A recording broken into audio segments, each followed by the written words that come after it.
for the parking lot and drainage, which is about $200,000 less than what I had budgeted to Dr. Farmer previously.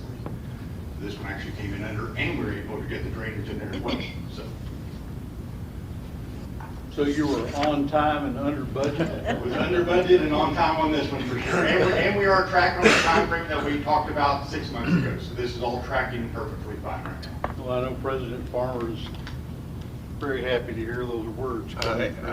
Absolutely, I am, and I'd also like to comment that I really appreciate Imperial's hard work and the city of Weatherford's cooperation in avoiding another mosquito pit and allowing us to create something that's going to be beautiful for everyone to enjoy.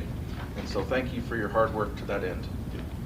And a lot of this in here is also getting ready for other future endeavors over there. So we're doing some electrical underground, all the storm sewer, that's for other projects over there. We're thinking about that as we're designing this thing as well. Which will be a huge cost savings in the future. Yes, yeah, exactly. Because we had it designed, the way the city wanted to design it first was in 6 months, we're going to have to go tear that back up and replace it and move it somewhere else. So we were able to work with it. And BHB was a big part of that. The engineer that Huckabee hired was a big part of that to help us get this design and figured out. So I think this was a very good win for the city, for the college. Any other questions or comments for Chad? Thank you, sir. Yes, very much. Appreciate it. Okay. We have a recommendation here that the Board of Trustees approve this.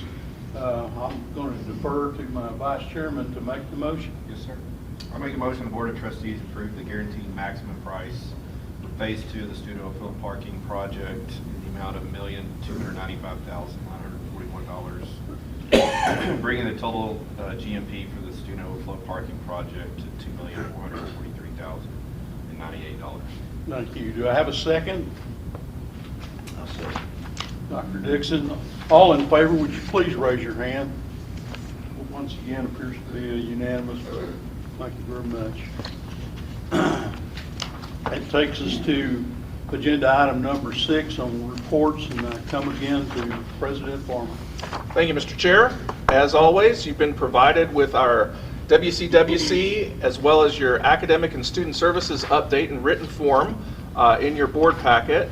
And today we have a report that Mr. Brent Baker will introduce here in just a moment, our creative services department. We have got a lot of great departments across campus, and creative services is one of those. They are small, but they are mighty. We've grown tremendously, and they are now producing more work than ever before with the same amount of people that they had when we were significantly smaller. And so I can't give them enough accolades. Thank you for the quality work that you do, and thank you for being here today. Mr. Baker, the floor is yours, sir. Thank you, President Farmer, and thank you for those kind words. I agree. We have a phenomenal creative services department. Several of them are here right now. They're led by Katie Edwards, the executive director. Katie, would you wave, please? There you go. And they recently, actually within this past semester, they received their 3rd national award in the last 2 years.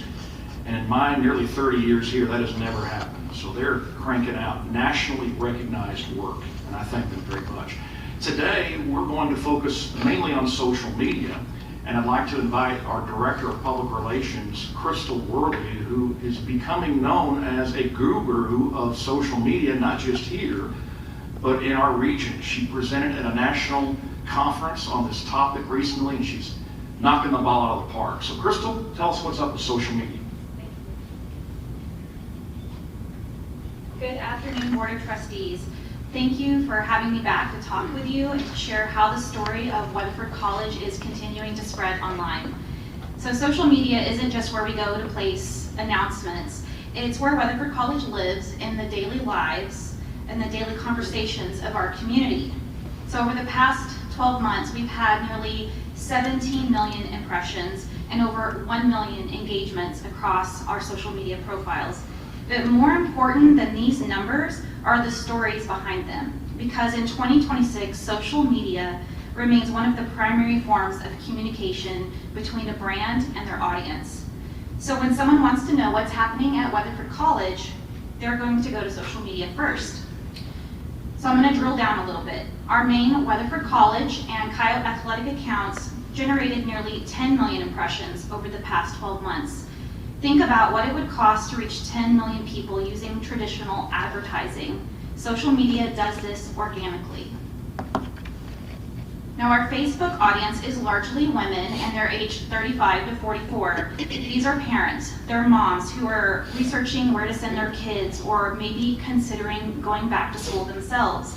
On Instagram, our audience is closer to the ages of 18 to 24. These are our current and prospective students. And we're reaching both audiences where they are by varying the content we put on each platform. So for years, our sonography program has offered free OB ultrasound appointments to the community. And every single time we post about this, the appointments completely fill up, and it's usually within the first 24 hours of this Facebook post. This program has built a reputation, and social media is the engine they use to drive awareness every time they open their door to the public. And look at what's happening in the comments. You have a former volunteer.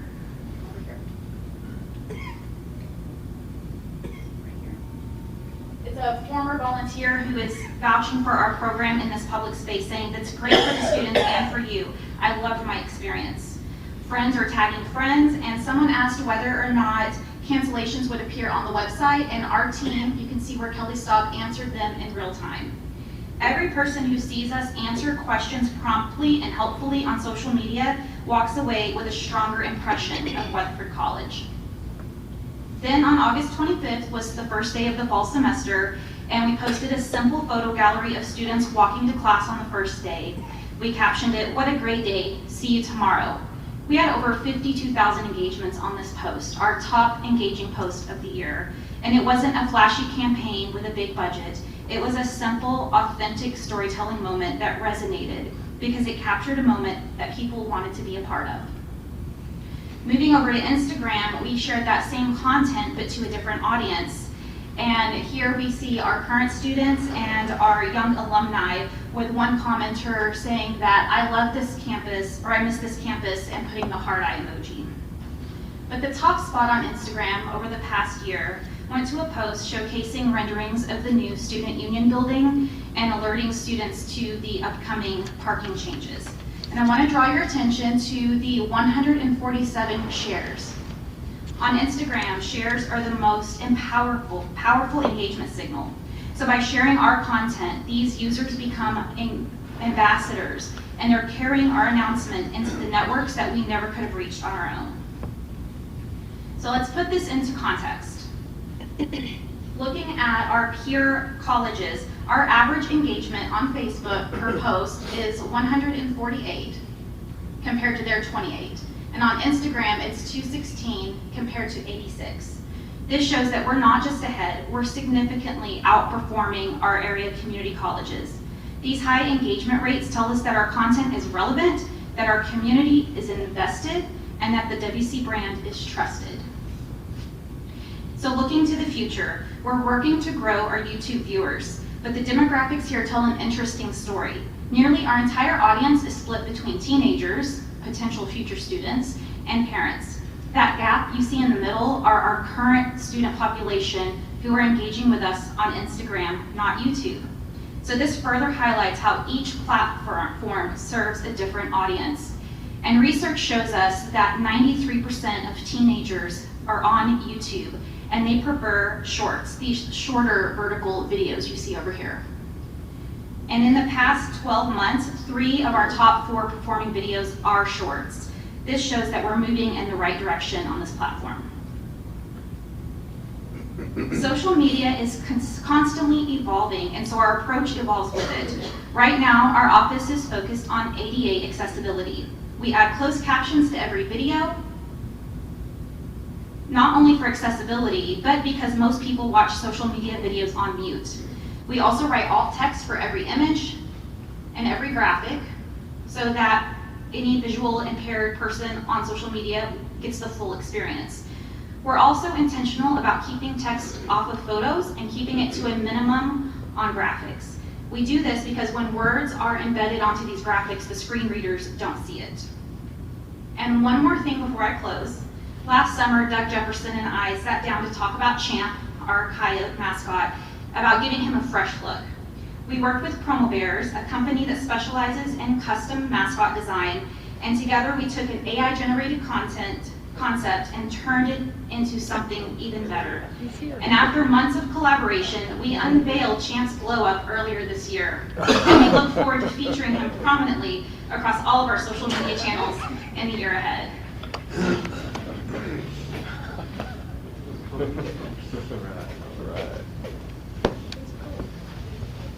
Thank you, Champ.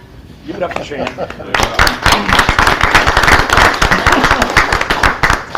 So in closing, I want to remind you that every number in this report represents a real person who stops scrolling on social media to pay attention to Weatherford College. And our job in public relations is to make sure that when they do, that they find a college that is responsive, authentic, and worthy of their trust. And I believe we're doing that and that these numbers show it. Thank you so much, and I'm happy to answer any questions. Any questions from anyone? Has he been in my chicken coop lately? Hopefully not. Thank you, Ms. Worley. We appreciate you. Thank you. Great report.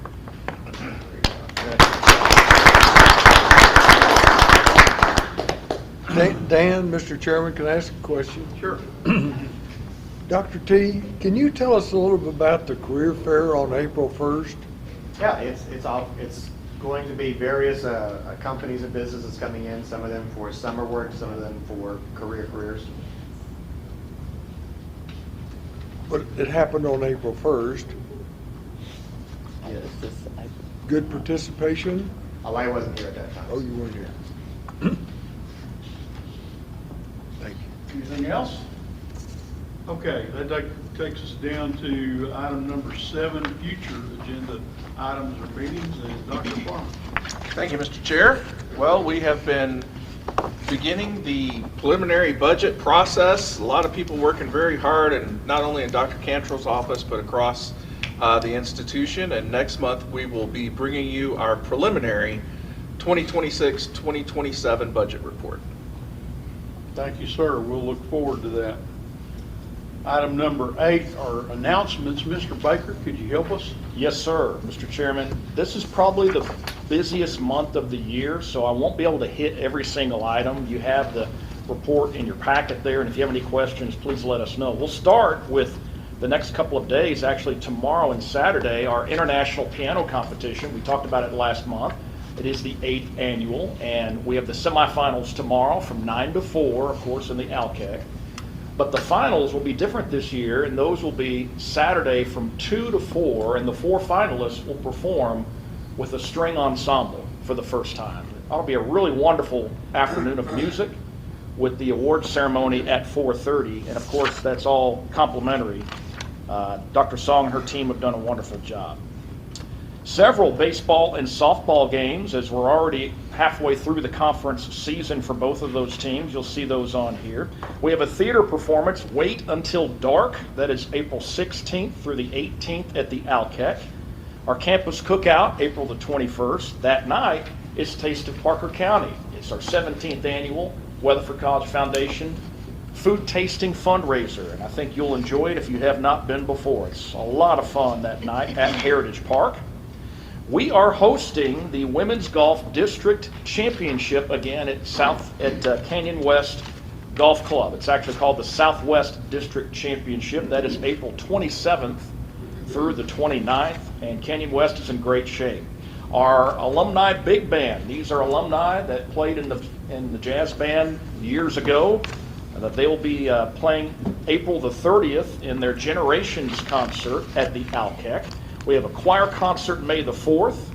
We have another one May the 6th as well. We have an art exhibition on May the 7th. That's a 5 o'clock event. And that's pretty much it for now. If you have any questions, I'll entertain. Yes. Yes, sir. The string ensemble, Yes. are they our students? I don't believe they are our students. I believe Dr. Song hires the string ensemble, but I'm not 100% sure about that. So we don't have a string program? Not that I know of, no, sir. We don't have a string. Not this time. Not yet. And the piano competition is a national competition. International. International. How many other kinds of events like that occur in the United States each year? That's a great question. I don't know the answer to that. Would you guess, kind of guess, is this was one of a dozen or one of four or five or? I would say very, very few community colleges would have anything of this caliber. I don't think any, yeah. Whether it's colleges or not, are there anything like that that you know of occurring in the United States? Are we the only one? The Van Cliburn is kind of the Yeah. long-standing traditional Fort Worth, but then it has a different feel and longer, et Yeah, cetera, so. yeah.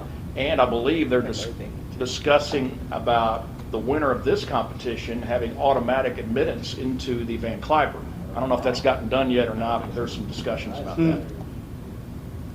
What do you think the chances are of that? Good. Good, okay, thank you. Yes, sir.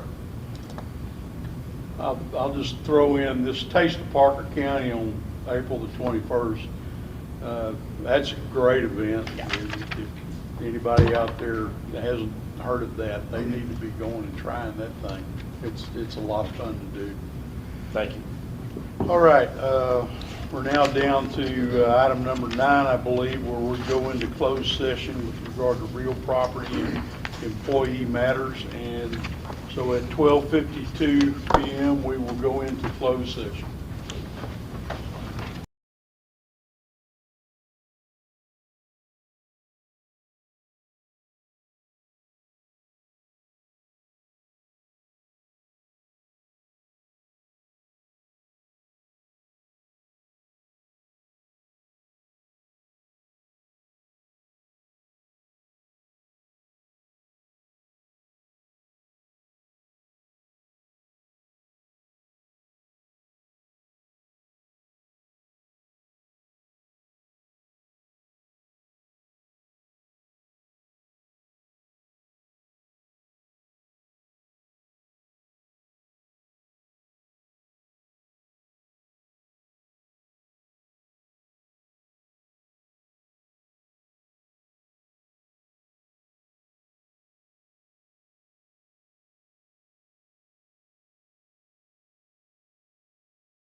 It is now 1:40 PM, still on April the 9th, 2026.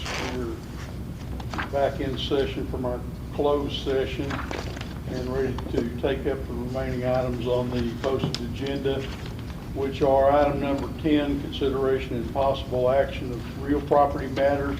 We have no action items under item number 10. Item number 11 is employee-related matters, and we have no action items there. I'll entertain a motion to adjourn. So moved. And a second? Second. Are we all in favor? Unanimous.